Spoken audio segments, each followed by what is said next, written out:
آج کی اس مجلس اعزا کا جو میں نے سرنامہ کلام کا انتخاب کرا ہے، قرآن مجید کی بہت ہی مشہور و معروف آیت ہے، وَيُحِلُّ أَصَابِرَ مِنْ فِضَّةٍ۔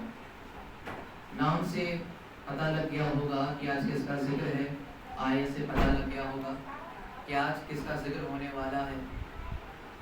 ذہن میں یہ تھا کہ کچھ اور خطاب کروں گا، لیکن آج سفر کی مجلس خطاب کرنے کے بعد قریب 10 سفر کی تاریخ کو میری نظروں کے سامنے ایک بہت بڑے شاعر کا ایک ایسا شعر آ گیا، 2 بند کا تھا، کہ میرا ذہن تبدیل ہو گیا۔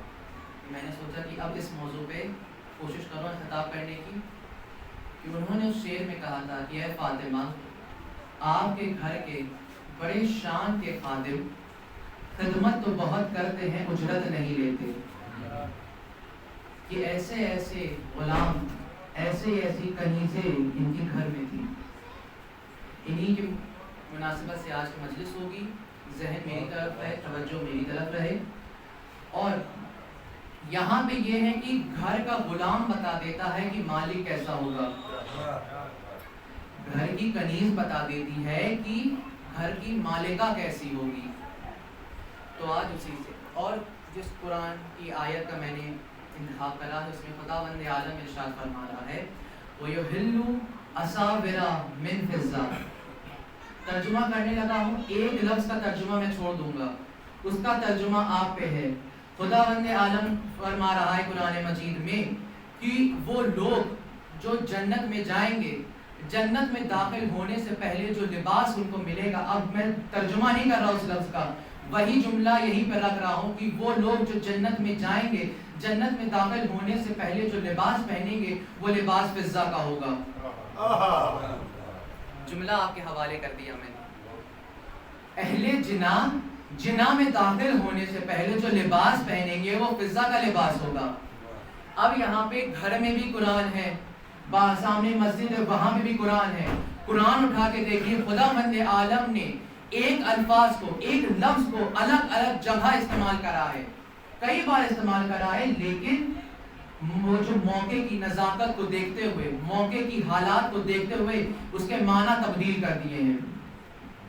بھئی لفظ ایک ہے، معنی اور ہے. اب یہاں پہ فضہ جو لفظ آیا ہے قرآن میں 2 مرتبہ آیا ہے، یہاں بھی چاندی کے معنی وہاں بھی چاندی کے معنی. اب یہ سمجھ میں آ گیا ہے کہ جنت میں داخل ہونا ہے تو اپنے لباس کی چمک نہیں دکھانی ہے، اپنے کردار کی چمک دکھانی ہے. بھائی اپنے کردار کی چمک دکھانی ہے. آج تک جب تک آپ کا ذہن ایسا ہے کہ آپ مجلسوں میں آ رہے ہیں، میرے خیال سے نہ جانے کتنی مجلسیں آپ نے کری ہوں گی جس میں فضیلت زہرا پڑھی گئی ہو، کتنے سال ہو گئے ہوں گے، لیکن آج تک کوئی بتا نہیں پایا ہے زہرا کہتے کسے ہیں. آج تک کوئی سمجھ نہیں سکا ہے زہرا کون ہے. میں تو یہ کہہ رہا ہوں یہ چند عرصوں کی بات ہے، چند سالوں کی بات ہے. یہاں پہ صدیاں اگر رکھ لی جائیں، صدیوں تک فاطمہ کے فضائل پڑھے جائیں اور کوئی بھی فضائل دہرایا نہ جائے، صدیاں ختم ہو جائیں گی، زہرا کی فضیلت کا ایک قطرہ بھی نہ پورا ہوگا. زہرا کی فضیلت کا ایک قطرہ بھی نہیں پورا ہوگا. اب یہاں پہ سمجھنا، آج کنیز کے بارے میں ذکر ہے، کنیز سے ہو کے گزرنا ہے مجھے. یہاں پہ دیکھیے، یہاں پہ ایک علماء ہے علامہ انتظار حسین، وہ بہت بڑے عالم تھے. زیادہ وقت نہیں لوں گا، کوشش کروں گا کہ جلدی سے جلدی اپنے باتوں کو سمیٹوں. نہ زیادہ دیر پڑھنے کی عادت ہے، نہ آپ کو سننا اچھا لگتا ہے زیادہ دیر. کوشش یہی رہے گی جلدی سے جلدی باتوں کو سمیٹوں. اب یہاں پہ کیا ہے کہ علامہ انتظار حسین بہت بڑے عالم، انہوں نے نہ جانے کتنے سال غلامی کری آل محمد کی، لیکن انہوں نے کبھی امت سے کچھ لیا نہیں. امت کو دیا سب کچھ لیکن امت سے لیا کچھ نہیں. علامہ کا قریب 4 سال پہلے انتقال ہو گیا تھا. مرحوم کہیں مجلس پڑھنے گئے اور ان کے ساتھ علامہ علی حیدر آبادی بھی گئے، ان کو بھی دوسری مجلس خطاب کرنی تھی. یہ دونوں وہاں پہنچے، علامہ گئے ممبر پہ. انہوں نے ایک جملہ ایسا کہا کہ بھائی مجمع نے بہت داد دی اس جملے پہ. انہوں نے یہ کہا کہ فضہ 7 ہجری کو مدینے آئی اور 87 ہجری تک زندہ رہی. اس 80 سالہ زندگی میں کبھی بھی فضہ نے دنیا کی بات اپنے زبان پہ نہیں لائی، کبھی بھی دنیا کی بات اپنے زبان پہ نہیں لائی. بھائی جو سوال آتا تھا فضہ کے بعد قرآن سے جواب، کوئی سوال آئے قرآن سے جواب، کوئی سوال آئے قرآن سے جواب. یہ انہوں نے پڑھا، بہت داد ملی. اب وہ دیکھیے مجلس پڑھنے میں بھی کئی طرح کے لوگ ہوتے ہیں. ایک وہ ہوتے ہیں جو سن کے خاموش ہو جاتے ہیں، ایک وہ ہوتے ہیں جو سن کے اس کی گہرائی میں جاتے ہیں، ایک وہ ہوتے ہیں جو میخ نکالتے ہیں اس کا. اب جیسے ہی وہ علامہ پڑھ کے اترے، ناشتہ پانی لگا، ایک صاحب مجمع میں سے آئے، کہنے لگے بھائی مولانا میرا ایک سوال ہے آپ سے. انہوں نے کہا پوچھو. کہنے لگے کہ بھائی آپ نے یہ پڑھا کہ جناب فضہ نے آج تک اپنی زندگی میں کوئی دنیا کی بات اپنی زبان پہ نہیں لائی اور ہمیشہ قرآن سے جواب دیا. ہر علماء یہی پڑھتا ہے، مجھے کوئی اختلاف نہیں اس بات پہ. میری بات یہ ہے کہ آپ سارے علماء یہی پڑھتے ہیں کہ فضہ نے پوری زندگی قرآن سے کلام کرا، لیکن کبھی یہ تو نہیں کہتے کہ محمد نے پوری زندگی قرآن سے کلام کرا، علی نے پوری زندگی قرآن سے کلام کرا، زہرا نے پوری زندگی قرآن سے کلام کرا، حسنین نے پوری زندگی قرآن سے کلام کرا. صرف فضہ کی بات یہاں پہ کیوں آتی ہے کہ صرف فضہ قرآن کا کلام کرتی ہے؟ مولانا جواب دینے والے تھے، پیچھے سے علی حیدر آبادی آ گئے. کہنے لگے بھائی مولانا کیوں پریشان کر رہے ہو، مجھ چھوٹے سے طالب علم سے پوچھ لو، میں جواب دے دیتا ہوں. انہوں نے کہا پہلے یہ بتاؤ قرآن کہتے کسے ہیں؟ انہوں نے کہا یہ بتاؤ قرآن کہتے کسے ہیں؟ اب میں اپنا کلام شروع کرنے لگا، جس کا ذہن جہاں پہ ہے وہاں سے لوٹ آئے. اب مجھے سب کی توجہ چاہیے. کہنے لگے اہل بیت عمل کرتے گئے، آیتیں نازل ہوتی رہی. اہل بیت عمل کرتے گئے، آیتیں نازل ہوتی رہی. اہل بیت عمل کرتے رہے، علی نبی کے پیچھے چلے، والشمس کی آیت آ گئی. ہجرت میں علی رسول کی چادر اوڑھ کے سو گئے، ومن الناس کی آیت آ گئی. علی نے حالت رکوع میں زکات دے دی، انما ولیکم اللہ کی آیت آ گئی. ارے اہل بیت سارے چادر کے نیچے اکٹھا ہو گئے، انما یرید اللہ کی آیت آ گئی. اب یہ بتائیے اگر میں اس منبر پہ آ کے یہ ایک جملہ کہوں کہ مجھ سے بڑا کوئی خطیب نہیں، یہ اگر میں یہ کہہ دوں تو چاہے بچہ ہو چاہے کوئی طالب علم ہو وہ بھی ٹوک دے گا. کہے گا بھائی ایسا نہ کہیے کہ بھائی بات تو تب ہے کہ جب آپ پڑھ کے اترے تو ہر بندہ بشر کہے کہ بھائی ایسا کلام تھا کہ ہم نے آج تک سنا ہی نہیں، بھائی ایسا کلام تھا کہ آج تک دانشور تک کہہ دے کہ ہم نے ایسا کلام سنا نہیں، تب آپ کی تعریف ہے۔ بھائی ایسے مت کہیے، اپنے منہ میاں مٹھو نہ بنیے۔ تو اب یہ سمجھ میں آیا ہے کہ اپنے منہ سے اپنا قصیدہ اچھا نہیں لگتا ہے۔ اگر اہل بیت قرآن سے جواب دیتے تو اپنا قصیدہ پڑھتے۔ جملہ پہنچا دیا آپ تک۔ اگر اہل بیت قرآن سے جواب دیتے تو اپنا ہی تو قصیدہ پڑھتے۔ اگر میں اس مجلس کو گواہ بنا کے ایک جملہ آپ کے، اگر معیار سماعت بلند ہے تو جملے کی گہرائی تک آپ جائیں گے۔ اگر میں یہ کہوں کہ فضا نے زندگی میں کبھی بھی قرآن سے کلام کیا ہی نہیں، اگر یہاں پہ آئے تو میں اپنی جگہ پہ غلط نہیں ہوں۔ فضا کے پاس سوال آتا رہا، فضا کبھی علی کا قصیدہ پڑھتی تھی، کبھی رسول کا قصیدہ پڑھتی تھی، کبھی زہرا کا قصیدہ پڑھتی تھی، کبھی حسن حسین کا قصیدہ پڑھتی تھی، قصیدہ اہل بیت کا پڑھتی تھی، جواب قرآن سے آتا تھا۔ قصیدہ اہل بیت کا پڑھتی تھی، جواب کہاں سے آتا تھا؟ قرآن سے آتا تھا۔ اب یہاں پہ علامہ مجلسی لکھتے ہیں، بہت بڑے عالم، دیکھیے کتابوں کا حوالہ میں دیتا جا رہا ہوں تاکہ اختلاف نہ پیدا ہو علماء کا بھی۔ علامہ مجلسی ایک ایسی شخصیت اہل تشیع کی نظر میں کہ انہوں نے اپنی زندگی میں اتنی کتابیں لکھ ڈالی کہ جب اس کو اینالائز کرا گیا تو لوگوں نے کہا کہ اگر ایک آدمی ان کی ساری کتابوں کو پڑھنا چاہے تو ایک زندگی میں پڑھ نہیں سکتا، اتنی کتابیں لکھی۔ جب ان کی کتابوں کو دیکھا گیا تو یہ نکالا گیا نتیجہ کہ وہ ایک دن میں 500 صفحے لکھنے کے عادی تھے۔ ان کی کتاب کا حوالہ دے رہا ہوں، کتاب کا نام ہے حق الیقین، کتاب میں واقعہ درج ہے، یقین نہ ہو کتاب پہ جا کے دیکھ لیے گا۔ اب یہاں پہ کیا ہوا، وہ کتاب میں کہتے ہیں 7 ہجری کی جب تاریخ آئی فتح خیبر کے بعد، خیبر فتح ہوا، خیبر کے سارے قیدی آئے مدینے، قیدی آئے مدینے میں، رسول کے سامنے سب آگے کھڑے ہو گئے، رسول منبر پہ ہے۔ اب رسول نے اپنے صحابی کو بلایا کہ یہ بتاؤ کہ مجمع میں سے ایک شور کیسا بلند ہو رہا ہے، یہ کون ایسا جو چیخ چیخ کے کہہ رہا ہے، بار بار کوئی کچھ بتانا چاہ رہا ہے۔ تو ایک صحابی کہنے لگا کہ یا رسول اللہ، یہ ایک عورت ہے، وہ کہتی ہے کہ وہ حبشہ کی شہزادی ہے اور وہ یہاں غلاموں کے ساتھ کھڑی نہیں ہوگی۔ رسول نے کہا بلاؤ اس کو۔ اب جیسے ہی رسول نے اس کو بلایا وہ سامنے آئی۔ بھائی بی بی فضہ کا نام اسلام قبول کرنے مدینے آنے سے پہلے یا تو نوبیہ تھا یا میمونہ تھا، جو کتابوں میں درج ہے۔ اس کے بعد اب وہ آئیں، رسول کہنے لگے یہ بتاؤ تمہارا خیبر سے کیا تعلق ہے؟ بی بی کہنے لگی میرا خیبر سے کوئی تعلق نہیں ہے، بھائی میں تو تجارت پہ آئی تھی، میرا کچھ کام تھا، میں حبش سے خیبر آئی تھی، بس چند عرصوں کے تھوڑی دیر کے لیے آئی تھی، اتنے میں جنگ ہو گئی، اسلام نے فتح حاصل کر لی، جب قیدی بنائے گئے سب تو میں بھی ان کے ساتھ آ گئی، میرا تو کوئی خیبر سے تعلق ہی نہیں ہے، میرا تو کوئی مطلب نہیں، میرا چھوٹا سا کام تھا خیبر میں، وہ کرنے آئی تھی۔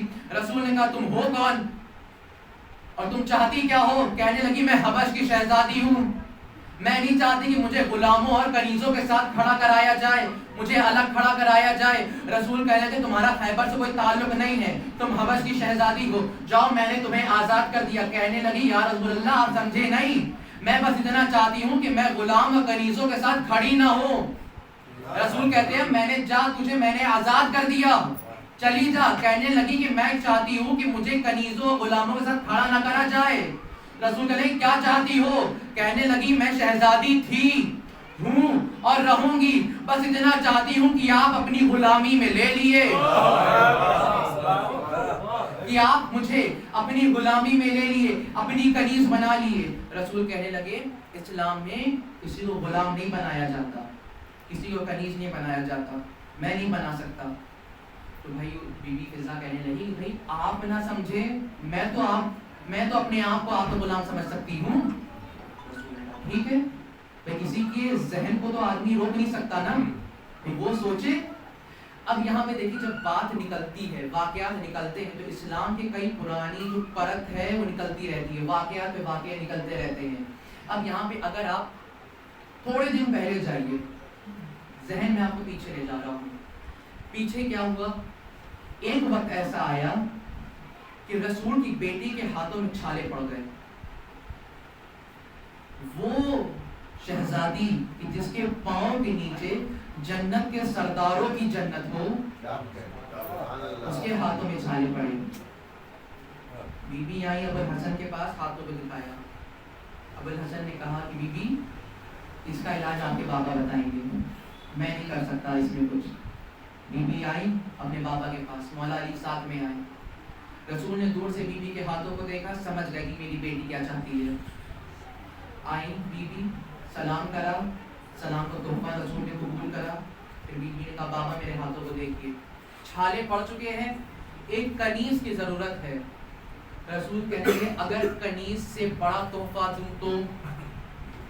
کہیں گے بسرو چشم قبول ہے، کوئی اس میں بات نہیں ہے کہ بھائی میرے لیے اچھا ہے کہ بھائی میں کنیز لینے آئی تھی، مجھے اس سے بہتر تحفہ ملے گا. رسول کہنے لگے آج کے بعد کچھ کرنے کی ضرورت نہیں ہے، بس 34 مرتبہ اللہ اکبر پڑھنا، 33 مرتبہ الحمدللہ پڑھنا، 33 مرتبہ سبحان اللہ پڑھنا.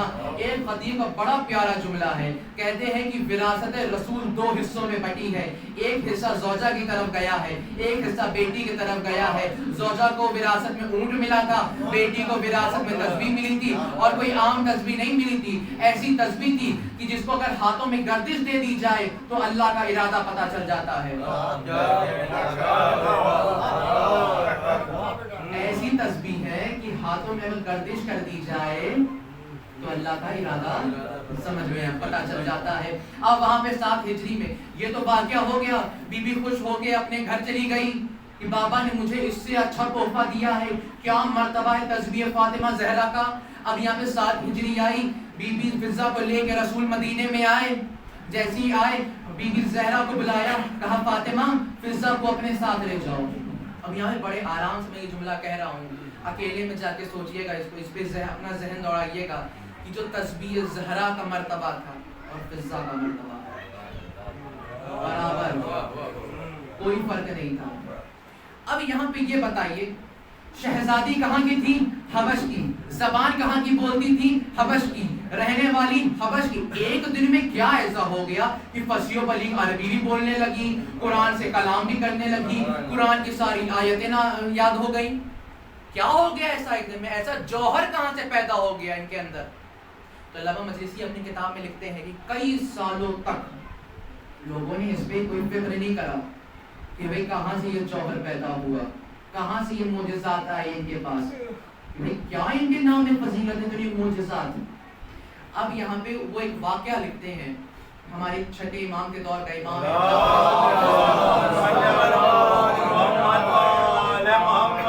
چھٹے امام کا دور ہے، مدینے میں امام ہے. ایک شخص ہے امام کا چاہنے والا ہے. گھر میں پہلے تو بہت اچھا کاروبار تھا، فصل تھی، کاروبار کو اچھا چل رہا تھا، جانور تھے، مطلب ایک اچھی زندگی جی رہا تھا. ایک وقت ایسا آیا کہ کاروبار بند پڑ گیا، فصلیں اجڑ گئیں اور سارے جانور مر گئے. اب یہاں تک یہ دن آ گیا کہ ایک دن ایسا آیا کہ کھانے کو گھر میں کچھ نہیں تھا، گھر میں کھانے کو کچھ نہیں تھا. ایک دن گزرا، بیوی اور بچے بھوکے. دوسرا دن آیا، دوسرے دن بھی کھانے کو کچھ نہیں. تیسرا دن آئے، سر چھپا کے اپنے گھر میں بیٹھا ہوا تھا. اب یہ کہنے لگا، بھائی اس کی زوجہ آئی، کہنے لگی بھائی سر جھکا کے کیوں بیٹھے ہو؟ کہنے لگا کہ بھائی مجھے شرم آتی ہے کہ میری موجودگی میں تم لوگوں کو پال نہیں پا رہا ہوں، نہ میں تم لوگوں کو کھانا کھلا پا رہا ہوں، میری وجہ سے تم اور تمہارے بچے بھوکے ہیں 2 دن سے. وہ کہنے لگی کیسے شیعہ ہو تم، کرم کا سمندر مدینے میں بہ رہا ہے، امام وہاں بانٹ رہے ہیں سب کو اور تم یہاں بیٹھ کے اپنی قسمت پہ رو رہے ہو. جاؤ اپنے امام سے مانگو، وہ تم کو کچھ عطا کریں گے. اب اس کا ذہن میں آیا کہ بھائی پہلے تو امام کے پاس جانا چاہیے تھا، اس کے ذہن میں یہ بات آئی نہیں.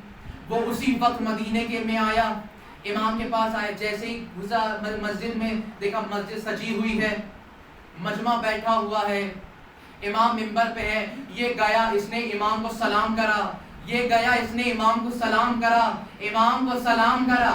اب سمجھ میں آیا شیعوں کا رویہ ہی یہی ہے کہ شیعہ جب ایک دوسرے سے ملتے ہیں تو سلام کرتے ہیں، اور آج جو ہمارے قوم میں آ گئے ہیں جو یا علی مدد کہہ رہے ہیں، اگر یا علی مدد کہنا ہوتا تو امام سے بھی یا علی مدد کہنا ہوتا۔ تو اب سمجھ لیے جو سلام نہیں کر رہے وہ شیعہ نہیں ہیں۔ بھائی شیعوں کا رویہ ہی یہی ہے کہ ایک دوسرے سے ملاقات ہوگی تو پہلے سلام کریں گے۔ اب وہ جیسے اس نے سلام کرا اس کو تھوڑی شرم آئی، کنارے آ گیا۔ اب بھائی امام تو جانتے ہیں کون کس نیت سے آیا ہے، وہ کنارے جا کے بیٹھ گیا۔ امام سب کے مسئلوں کو حل کر رہے تھے۔ جب ہلکا مجمع چڑھ گیا، صلوات پڑھتے پر محمد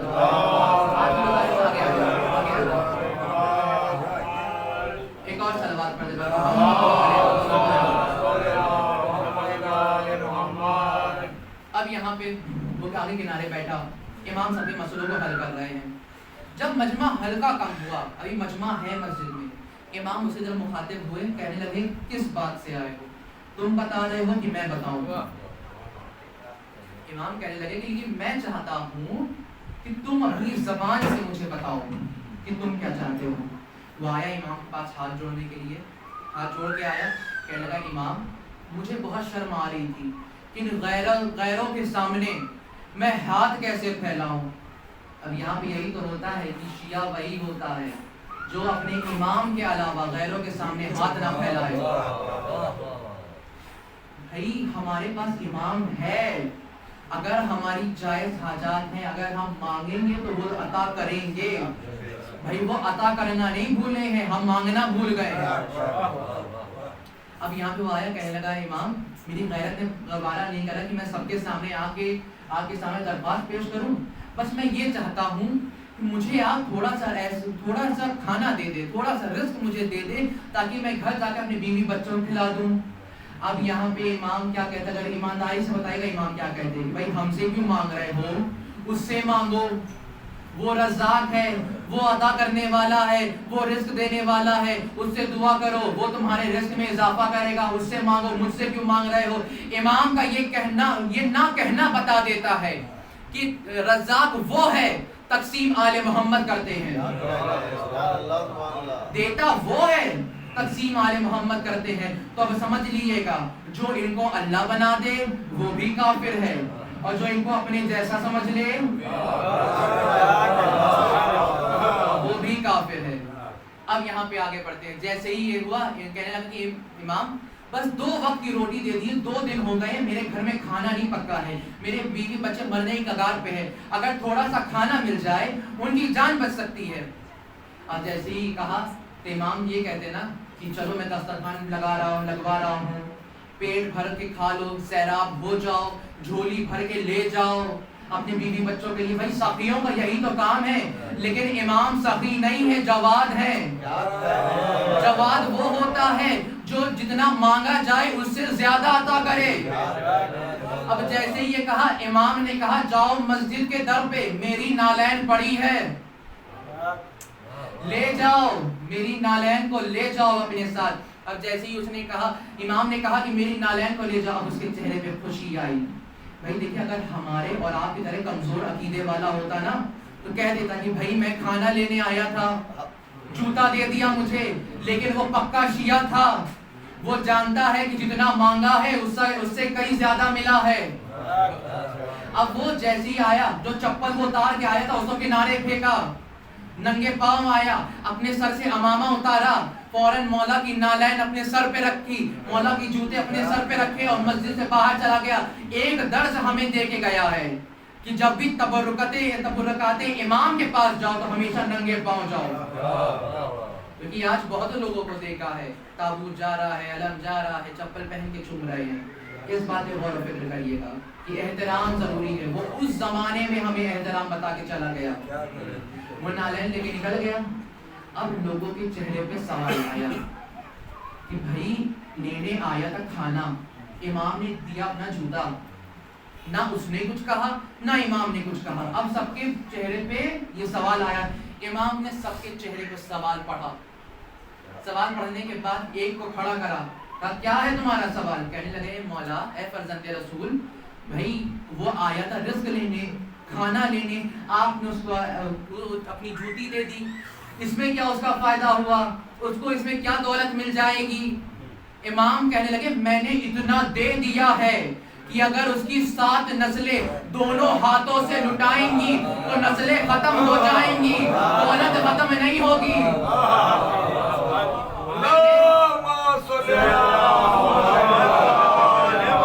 میں نے اتنا عطا کر دیا ہے کہ اس کی 7 نسلیں ختم ہو جائیں گی, یہ دولت ختم نہیں ہوگی. اور وہ سر پہ جوتے رکھ کے ننگے پاؤں بھاگ رہا ہے مدینے کے باہر دوڑتا ہوا. اب وہاں پہ مدینے کے باہر ایک قافلہ ٹھہرا ہوا ہے, اس کا نام ہے جو سردار تھا اس قافلے کا معروف, امام کا بہت بڑا غلام تھا, نام سب جانتے ہیں. اب معروف نے دیکھا کہ کوئی دور سے چلا آ رہا ہے دوڑتا ہوا. پھر معروف نے سوچا ہو سکتا ہو سواری نہ ہو اس کے پاس, میرے پاس تھوڑا آ جائے تو میں اس کو سواری دے دوں تاکہ اپنی جان بچا کے اپنی منزل تک پہنچ جائے. اب جیسے جیسے وہ قریب آتا گیا اس کی آنکھیں سکڑتی گئی. بھائی دیکھا, سر پہ دیکھا عمامہ نہیں, پیر پہ دیکھا چپل نہیں, جوتے نہیں, جو چیز یہاں ہونی چاہیے وہ یہاں تھی. جیسے ہی وہ قریب آیا اس نے کہا ٹھہرو, کہا یہ بتاؤ عقل مند ہو کہ دیوانے ہو. اس نے کہا بھائی اپنے آپ کو عقل مند تو نہیں کہوں گا لیکن ہاں آل محمد کا دیوانہ ضرور ہوں, آل محمد کا دیوانہ ضرور ہوں. کہنے لگے بھائی یہ بتاؤ یہ جوتے اپنے سر پہ کیوں رکھے, ان کی جگہ تو یہاں پہ ہے. کہنے لگا اگر تم کو بھی پتا چل جائے یہ کس کی نالین ہے تم بھی یہاں نہیں اپنے سر پہ رکھو گے. اگر تمہیں پتا چل جائے یہ کس کی نالین ہے. اس نے کہنے لگا بھائی کون ایسا ہے کہ جس کی نالین, جس کے جوتے یہاں نہیں سر پہ رکھنے ہیں. وہ کہنے لگا کہ یہ فرزند رسول کی نالین ہے. کہنے لگا فرزند رسول کی نالین تمہارے پاس کہاں سے آئے. وہ کہنے لگا بھائی میں تھوڑی سی روٹیوں کے لیے گیا تھا, کچھ رزق کے لیے گیا تھا تاکہ مجھے کچھ مل جائے اور تاکہ میرے بیوی بچے کچھ کھا لیں. امام نے کچھ نہیں دیا, اپنی نالین مجھے دے دی. اب جیسے ہی یہ نالین دی وہ معروف کہنے لگا کہ بھائی یہ بتاؤ سودا کرو گے. وہ کہنے لگا سودا کرو گے. بھائی وہ جو تھا اس نے نالین امام سے لی تھی لیکن اس نے اپنا عقیدہ نہیں بیچا تھا. کہنے لگا تمہاری اوقات ہی نہیں ہے کہ تم ان نالینوں کو خرید سکو. اب جیسے ہی یہ کہا کہ بھائی بتاؤ تو مجھے کہ کتنے کی ہے. کہنے لگا سودا تو بالکل نہیں ہوگا. کہنے لگا چلو ٹھیک ہے میں نے غلط لفظ استعمال کر لیا, میں ہدیہ دے دیتا ہوں, ہدیہ دے دیتا ہوں تم مجھے دے دو یہ. کہنے لگا نہیں تمہیں تو نہیں دوں گا میں. کہنے لگا بھائی دے دو, بھائی جس کے نالین لے کر آئے ہو اسی کے واسطے سے مجھے دے دو. ہو سکتا ہو تمہارا رزق میرے پاس ہو, تمہارا جو راز ہے وہ میرے پاس ہو, مجھے دے دو. اس نے بھی سوچا کہ بھائی امام کی بھی مرضی اسی میں بھی ہوگی. اس نے نالین دی. پھر اس نے کہا کہ یہ جو خیمے دیکھ رہے ہو ان خیموں کے بعد جو اونٹ کی قطاریں لگی ہیں یہ سب میری 4 سال کی کمائی ہے. یہ سب تمہاری, یہ اونٹ بھی تمہارے ہیں. کہنے لگا کتنی ہے. کہنے لگا یہ تو مجھے نہیں پتا کتنی ہے لیکن اتنی ہے کہ تمہاری 7 نسلیں اگر دونوں ہاتھوں سے لٹا دے تو نسلیں ختم ہو جائیں گی لیکن یہ دولت ختم نہیں ہونے والی ہے. اب جیسے ہی یہ ہوا, جیسے ہی اس نے اونٹوں کے میں رسی میں اپنا ہاتھ باندھا, اس نے اپنی چپل اتاری, اپنا تاج اس کے اوپر رکھا, اس کے سر پہ رکھا اور اپنے اس کے مولا کی نالین اپنے سر پہ رکھی. اب وہ کہنے لگا یہ جو غلام دیکھ رہے ہو نا یہ سارے غلام بھی تمہارے, سارے غلام تمہارے, سارے خیمے تمہارے, خیموں کے اندر جو سامان ہے وہ بھی تمہارا, یہ اونٹ پہ جو سامان لدا ہے وہ بھی تمہارا. اب جیسے یہ سامان کو اس کے حوالے کرا, سر پہ جوتوں کا رکھ کے فوراً مدینے کی طرف بڑھنے لگا. اس نے پوچھا بھائی کہاں جا رہے ہو, تم کیسے جاؤ گے. کہنے لگا جہاں میری منزل ہے میں پہنچ جاؤں گا. اب وہ مدینے آیا. اب مدینے میں کچھ زیادہ وقت نہیں ہوا تھا, جنہوں نے اس شخص کو نالین لے جاتے ہوئے دیکھا تھا وہ موجود تھے. دیکھا جیسے یہ مسجد میں داخل ہوا اس نے امام کو سلام کرا. جیسے ہی سلام کرا سب نے مڑ کے دیکھا نالین لے جانے والا اور تھا, واپس لانے والا اور ہے. امام نے کہا معروف ادھر آؤ, اپنے بغل میں بیٹھالا. جب سب کے مسئلے حل کرتے کرتے ایک مرتبہ معروف سے پوچھا کہ یہ بتاؤ تمہارے پاس یہ نالین کہاں سے پہنچی؟ تو اس نے کہا کہ یہ مولا آپ کا ایک چاہنے والا کوئی تھا، وہ آپ سے کچھ اپنے لیے کچھ روٹیوں کی حاجت لے کر آیا تھا، آپ نے اس کو نالین دیا تھا، میں نے ہدیہ دے کر یہ نالین اس سے لے لیا ہے۔ اب یہاں پہ اسی دن سے معروف جو تھا امام کی غلامی میں آ گیا، کہنے لگا امام مجھے اپنا غلام بنا لیے۔ امام نے کہا غلام نہیں بنا سکتا، اسلام میں غلام نہیں بنایا جاتا۔ اس نے کہا بھائی آپ نہیں بنائیں گے نا، میں تو سوچ سکتا ہوں۔ امام نے کہا ٹھیک ہے، میں کسی کے ذہن پہ پہرا نہیں ہے، کسی کی سوچ پہ پہرا نہیں ہے، تم سوچو۔ وہ امام کے ساتھ رہنے لگا۔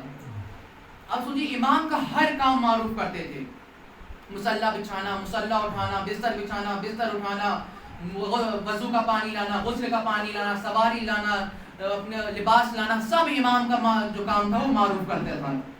ایک دن کیا ہوا کہ بھائی دیکھیے جب غلام ایسا ہوتا ہے کہ دروازے کے باہر آہٹ سے بتا دیتا ہے کہ باہر والا کس نیت سے آیا ہے، صرف غلام بتا دیتا ہے۔ ایک شخص آیا، امام کے دروازے پہ دستک دی، معروف کو پتہ چل گئی کس مقصد سے آیا ہے۔ معروف نے دروازہ کھولا، کہا کیا کام ہے؟ کہنے لگا میرا ایک مسئلہ ہے، میری ایک مشکل ہے، امام سے حل چاہتا ہوں۔ کہنے لگا امام آرام کر رہی ہیں اس وقت، امام کو پریشان نہیں کریں گے، اپنی مشکل بتاؤ میں حل بتاتا ہوں، اپنی مشکل بتاؤ میں حل بتاتا ہوں۔ اس نے اپنی مشکل بتائی، معروف نے حل بتایا، واقعہ ہو گیا ختم۔ اب کئی عرصے گزر گئے، قریب 2 سال کے بعد وہ شخص پھر لوٹا امام کے پاس، آیا امام کے پاس، اب آ کے امام کے سامنے ادھر ادھر دیکھ رہا ہے۔ امام کہنے لگے ہمارے سامنے ادھر ادھر دیکھنے کی اجازت نہیں ہے، صرف حجت خدا کو دیکھو۔ کہنے لگے مولا مجھے آپ کا ایک جو غلام تھا معروف اس سے کام ہے۔ امام کہنے لگے عجب آدمی ہو تم، پوری دنیا پتا پوچھ پوچھ کے ہمارے در پہ آتی مجھ سے ملنے کے لیے، اور تم میرے در پہ آئے ہو میرے غلام سے ملنے کے لیے۔ اب جیسے یہ کہا، کہنے لگا مولا معروف کو بلا دیے، ذرا بات کرنی ہے۔ اب جیسے یہ کہا مولا نے آواز دی معروف ادھر آؤ۔ حجرے سے معروف آئے، کہا جی مولا۔ کہنے لگے کہ یہ بتاؤ تم جانتے ہو، اب جب جانی پہچانی شکل آپس میں ملتی ہے نا، چہرے پہ اپنے آپ مسکراہٹ آ جاتی ہے۔ اس نے کہا مولا جانتا ہوں اس کو۔ کہا کس کام سے آیا تھا؟ کہنے لگے 2 سال پہلے یہ اپنی مشکل لے کر آیا تھا، میں نے حل آپ کو اس کو بتا دیا۔ مولا کہنے لگے یہ بتاؤ مجھے کیوں نہیں بتایا؟ کہا کہ میں نے مناسب نہیں سمجھا کہ آرام میں آپ کو بے آرام کر دوں، میں نے حل بتا دیا۔ پھر مولا نے اس کی طرف دیکھا، اس شخص کی طرف، کہنے لگے کیا تمہاری مشکل تھی؟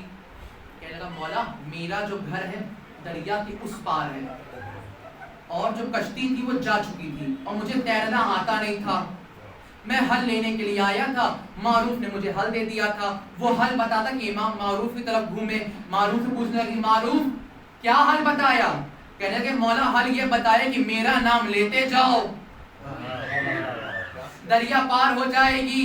اب جیسے یہ کہا تو اس شخص کی طرف کہا یہ بتاؤ معروف کا نام لیا تو کچھ ہوا؟ کہنے لگا اے مولا معروف کا نام لیتے ہی جیسے دریا کے پانی میں قدم رکھا، پانی پتھر بن گیا، میں نے دریا کو پار کر دیا۔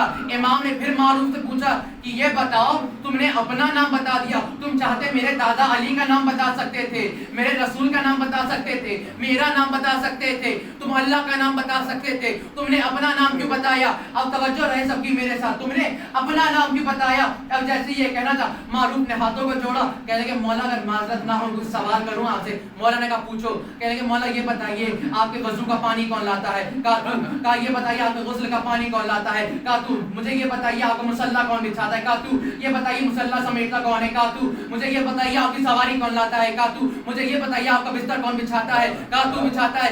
مجھے یہ بتائیے آپ کا لباس کون لے کر آتا ہے؟ کہا تو لے کر آتا ہے۔ ارے مولا مجھے یہ بتائیے جو ایک نام ایک معصوم کی زبان پہ صبح شام گردش کر رہا ہو، کیا اس نام میں اتنے معجزات نہیں ہوں گے؟ اس کے نام سے دریا راستہ دے دے۔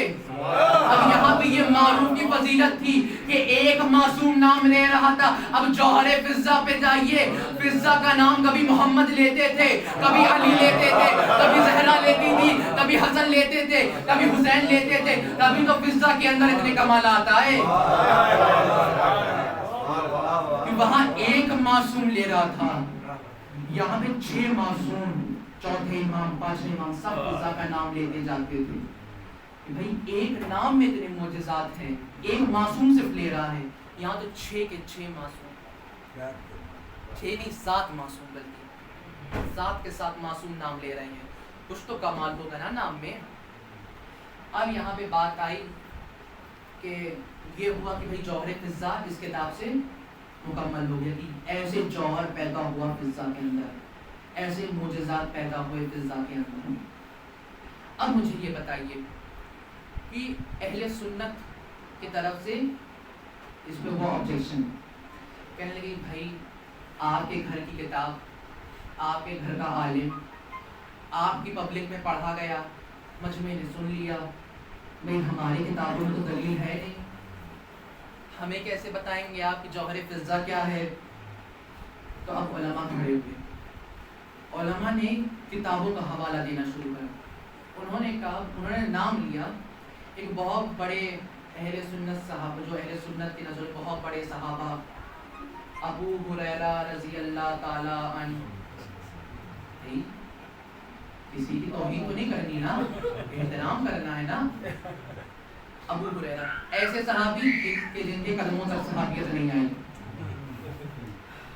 اہل سنت کتابوں میں ہے کہ وہ تھے راوی، اہل سنت کتابوں میں 26,000 حدیث رسول کے بھرا پڑا تھا۔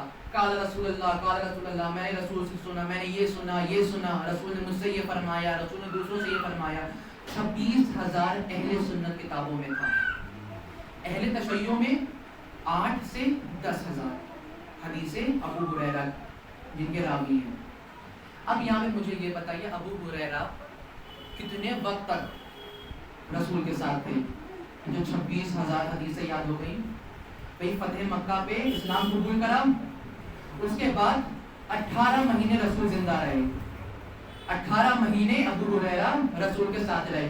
تو 18 مہینے میں ابو ہریرہ نے 26,000 حدیث یاد کر لی۔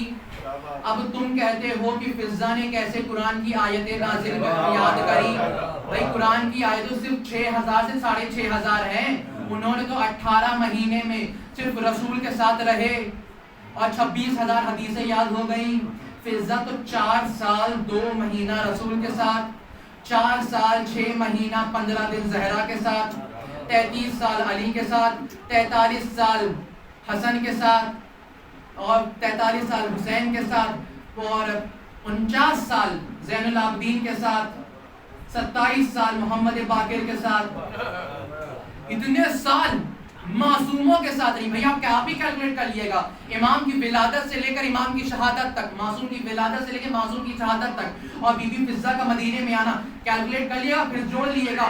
فضا 7 ہجری کو آئی ہے مدینے میں، یعنی اپنی 80 سال کی زندگی معصوموں کے بیچ گزاری۔ ابو ہریرہ نے تو 18 مہینے گزارے، انہوں نے 80 سال گزار دیے۔ تو اگر 26,000 حدیثیں یاد کر سکتے ہیں تو کیا یہ 6,000 آیتیں نہیں یاد کر سکتی؟ کیسے یاد؟ اب یہ بتائیے کہ کیسے اتنی آیتیں یاد ہو گئی؟ کچھ تو ایسا کمال رہا ہوگا نا۔ ڈاکٹری اصول سے بتائیے، انسان جب سانس لیتا ہے، بہت آرام سے جملہ پڑھ جاؤں گا، اگر معیار سماعت بلند ہوا جملہ آپ کو پسند آئے گا۔ یہاں پہ کیا ہے کہ ہم لوگ آکسیجن لیتے ہیں اور کاربن ڈائی آکسائڈ باہر چھوڑتے ہیں، یہی تو ہے ڈاکٹری اصول سے، جن لوگوں نے بایو پڑھی ہوگی ان لوگوں کو پتا ہوگا۔ اب یہاں پہ یہ بتائیے آکسیجن ہم لوگ لے رہے، کاربن ڈائی آکسائڈ چھوڑ رہے ہیں۔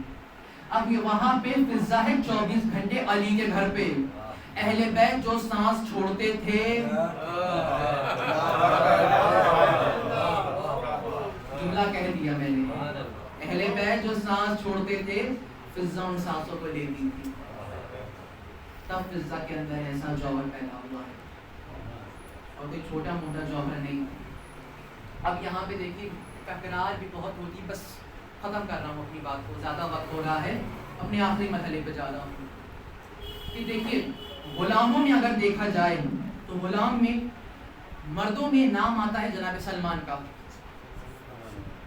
جناب سلمان کا آتا ہے، ایمان کے 10ویں درجے پہ فائز ہیں، اس کے اوپر کوئی درجہ نہیں ہے۔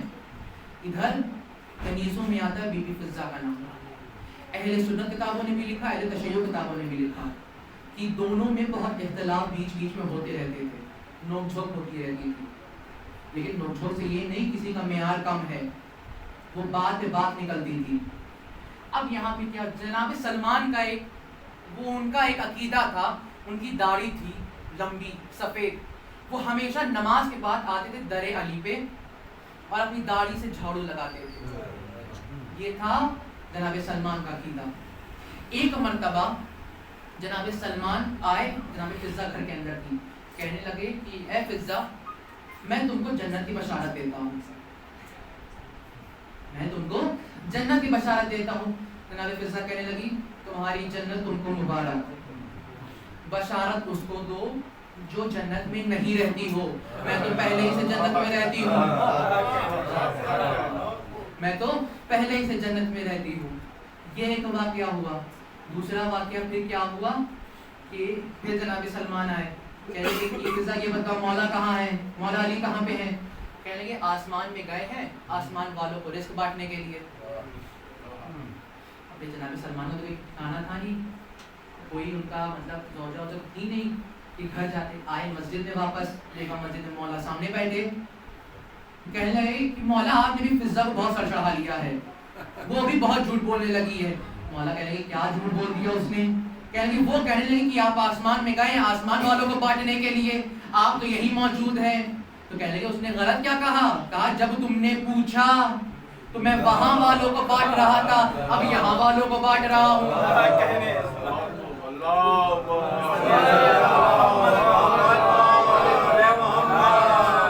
ایک واقعہ اور ہے، اس میں اپنی مجلس میں تمام کر رہا ہوں۔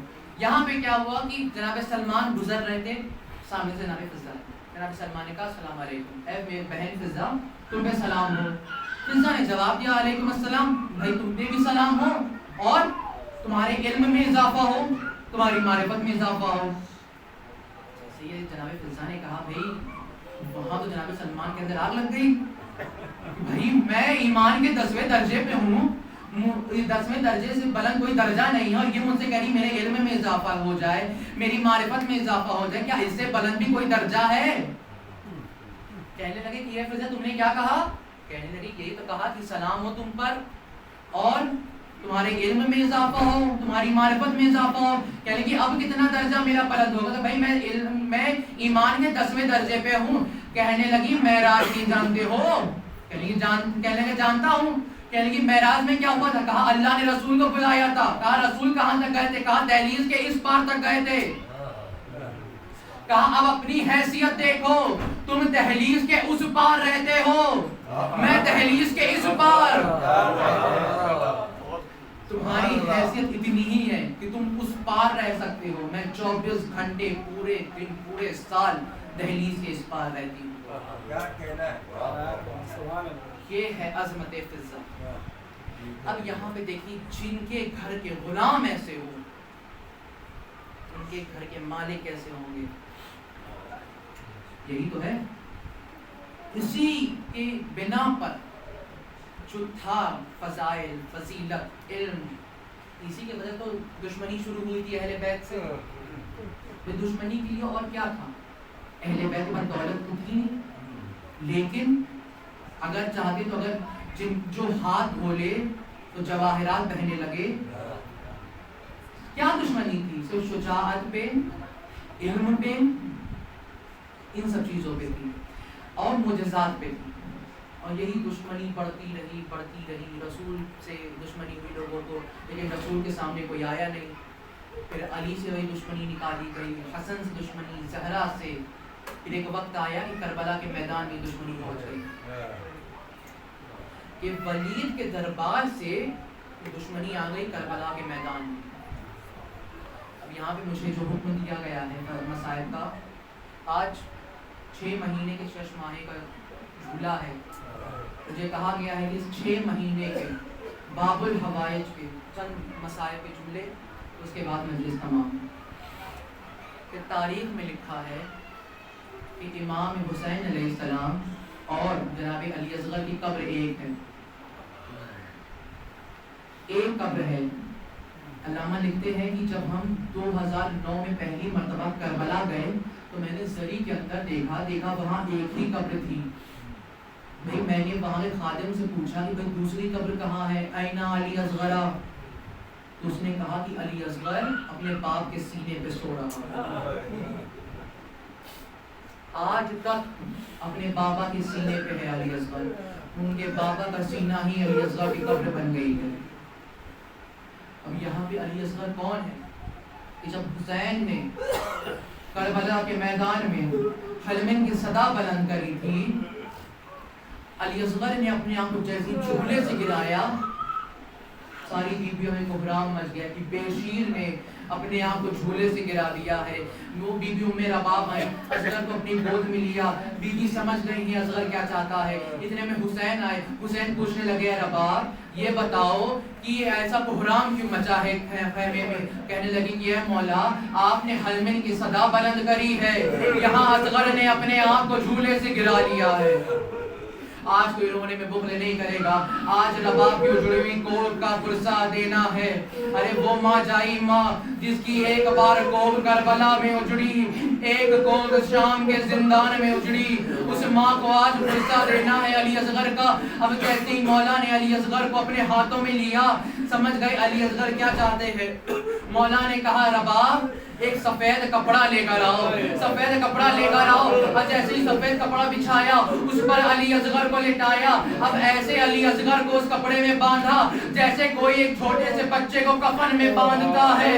حسین نے اصغر کو کپڑے میں باندھا، باہر لے کر آئے۔ اب جیسے ہی فوج اشکیا کے سامنے آئے، کہنے لگے کہ اے فوج، اے ملعونو، تمہاری دشمنی مجھ سے ہے، تم میرے خون کے پیاسے ہو، اس بچے کی کیا خطا ہے، اس بچے کا کیا گناہ ہے، اس کو تو کم سے کم پانی دے دو۔ اب جیسے یہ کہا کہ اے حسین اگر دنیا پانی پانی ہو جائے ہم تب بھی علی اصغر کو پانی نہیں دیں گے۔ اب جیسے یہ کہا حسین کہنے لگے علی اصغر یہ میری بات تو مانیں گے نہیں، تم ہی کہہ دو ان سے کہ تم کیا چاہتے ہو۔ حسین نے اصغر کو بلند کرا، اب جیسے ہی بلند کرنا تھا اصغر نے اپنی زبان اپنے لبوں پہ پھیری، جیسے ہی لبوں پہ پھیرنی تھی سارے سپاہی اپنی ابا سے اپنا منہ چھپا کے رونے لگے۔ ہمارے ساتھ کہنے لگا کہ کیا ماحول ہے، کیا ہوا تم لوگ کو؟ کہنے لگے ہم سے برداشت نہیں ہو رہا ہے۔ اے ہمارے ساتھ تم یہ کہہ کے آئے تھے کہ ہمیں جوانوں سے جنگ کرنی ہے، بزرگوں سے جنگ کرنی ہے، ارے حسین تو 6 مہینے کے بچے کو لے کر آ گیا ہے۔ اب جیسی ہمارے ساتھ نے یہ دیکھا ایک صدا بلند کری اینا حرملہ، حرملہ کہاں ہو، حسین کے بیٹے کو قتل کر دو، فوج میں بغاوت پھیل رہی ہے۔ اب جیسے ہی حرملہ آیا، حرملہ نے تیر کو کمان میں جیسے ہی پھنسایا، پہلی بار چلانا چاہا تیر زمین پہ گرا، دوسری بار اٹھایا تیر زمین پہ گرا، تیسری بار اٹھایا تیر زمین پہ گرا۔ ہمارے ساتھ کہنے لگی ہے حرملہ تم تو بڑے ماہر ہو تیر اندازی میں، آج تیر کیوں نہیں چلا پا رہے ہو؟ حرملہ کہنے لگا کہ جب میں نشانہ لے رہا ہوں میری نظر بھی حسین کے پیچھے خیموں میں جا رہی ہے، خیمے کا پردہ کھلتا ہے، ایک بیوی باہر آتی ہے، کہتی ہے ملعون اپنے 3 بھائی کے تیر کو دیکھو اور میرے علی اصغر کو دیکھو، مجھ سے چلایا نہیں جا رہا ہے۔ ہمارے ساتھ کہنے لگا حرملہ آنکھیں بند کر کے تیر چلاؤ، آنکھیں بند کر کے تیر چلاؤ۔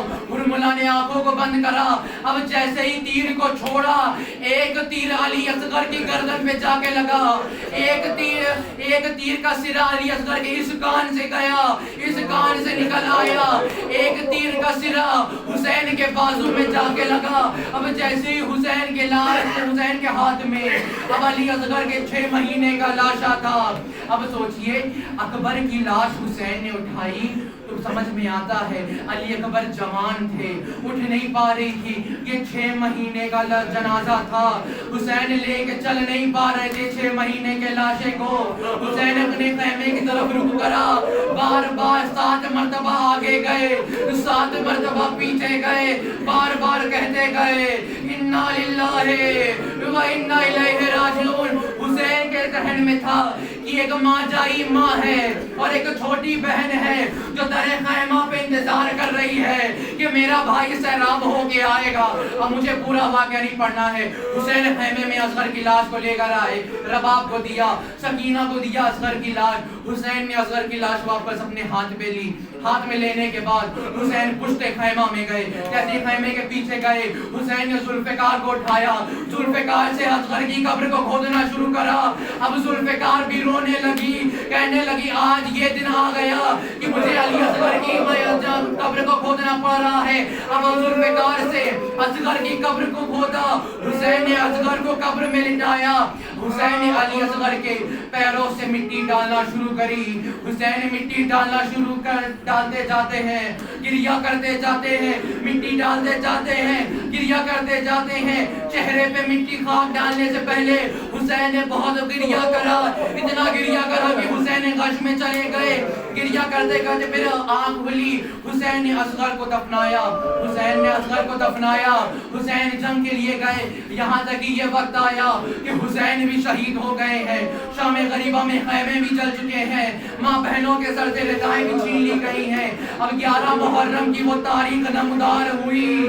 اب یہاں پہ سید سجاد کے گلے میں توق پہنایا جا رہا ہے. وہاں پہ سارے لاشوں سے سر تن سے جدا کرے جا رہے ہیں. اتنے میں ایک ملعون کہنے لگا ہم نے حسین کے 72 ساتھی مارے ہیں, یہاں 71 سر ہیں, ایک سر کم ہے. اب جیسے یہ کہنے لگا تو سب پوچھنے لگے بھائی کس کا سر کم ہے. ایک کہنے لگا کہ میں نے اپنی آنکھوں سے دیکھا ہے کہ حسین نے اپنے 6 مہینے کے بچے کو پشت خیمہ پہ دفنایا ہے. اب لوگ سارے ملعون گھوڑوں پہ سوار ہو کے ہاتھوں میں نیزہ لے کے پشت خیمہ پر آئے. اب جیسے ہی خیمے کے پشت پر آئے زمین میں نیزہ گاڑتے جاتے ہیں, گھوڑے دوڑاتے جاتے ہیں, نیزہ گاڑتے جاتے ہیں, گھوڑے دوڑاتے جاتے ہیں. ایک وقت ایسا آیا ایک ملعون نے ایسا نیزہ مارا, اصغر کی لاش نیزے کے ساتھ الجھ کے باہر آ گئی. واہ اصغرا واہ غربتا.